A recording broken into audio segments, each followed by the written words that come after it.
పూరి జగన్నాథ స్వామి క్షేత్రం ఎంతో దివ్యమైనటువంటి ఆ క్షేత్రం. అయితే అందులో జగన్నాథ స్వామి, సుభద్ర, బలరాముడి ఈ ముగ్గురు విగ్రహాలు అసంపూర్ణంగా ఉండటానికి కారణాలేంటో తెలియజేస్తారా? బాగుందమ్మా. దుర్గే స్మృతాహరసి భీతిమశేష జంతో స్వస్థై స్మృతామతిమతీవ శుభం దదాసి దారిద్ర్య దుఃఖ భయహారిణి కాత్వదన్య సర్వోపకారకరణాయ సదార్ద్రచిత్త. జగన్నాథస్వామి నయన పథగామి, శంకర భగవత్పాదుల వారు స్తోత్రం. దీనికి సంబంధించి ఒక పురాణ కథ మనకు కనపడుతుందమ్మా.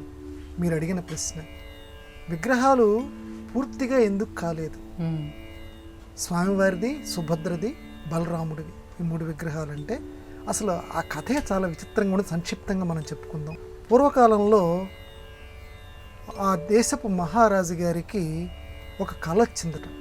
ఆ కళలో రేపొద్దున నీకు ఒక నదీ తీరంలో ఒక కొయ్య కొట్టుకొని వస్తుంది, ఆ కొయ్యని నువ్వు జాగ్రత్తగా మీ ఆస్థానానికి చేర్చిన తర్వాత ఒక శిల్పి నిన్ను వెతుక్కుంటూ వస్తాడు, ఆ శిల్పి చేత ఈ మూడు విగ్రహాలు నువ్వు తయారు చేయించు అని జగన్నాథస్వామి చెప్పాడట ఆ మహారాజు గారికి.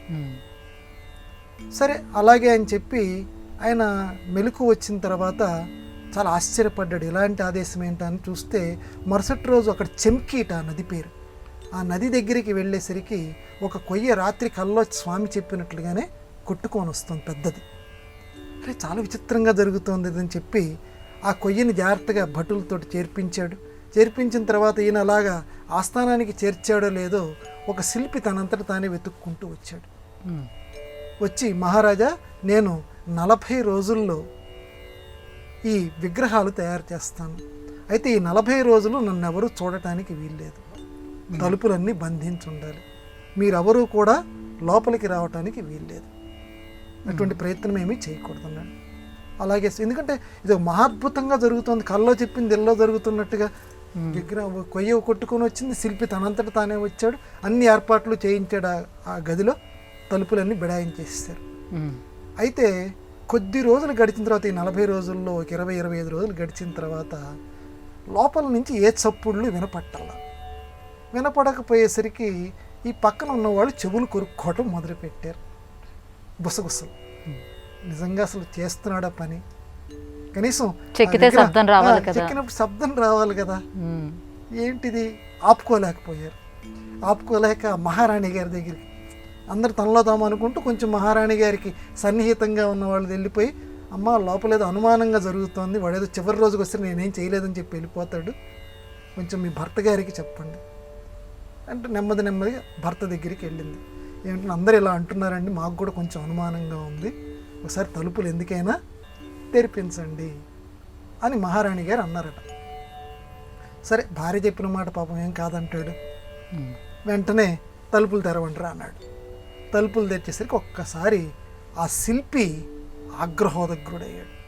అప్పటికి విగ్రహాలు సగం వరకు చెక్కున్నాయి, ఈ ముగ్గురివి. మహారాజా, నేను నీకేం చెప్పాను? మొట్టమొదట 40 రోజులు పూర్తయ్యేంత వరకు తలుపులు ఎవరు తీయొద్దని చెప్పాను, అయినా నా మాట వినిపించుకోకుండా తీసేశారు, కాబట్టి ఈ విగ్రహాలను ఇలాగే ప్రతిష్ఠించండి. అయ్యో పొరపాటు అయిందని చెప్పి అంత శిల్పి కాళ్ళ మీద కూడా పడబోయాట. నేను ఇక ముట్టుకోను అని చెప్పి వచ్చినవాడు వచ్చినట్టుగానే వెళ్ళిపోయాడు.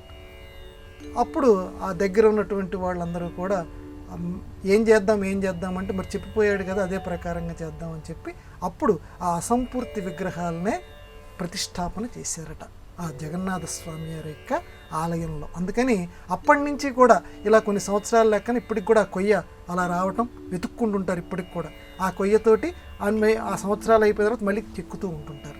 చాలా ఎక్కడ దొరుకుతుందో, ఎలా లభిస్తుందో అనేది కూడా ఇప్పటికి కూడా చాలా అంతు చిక్కనటువంటి రహస్యం.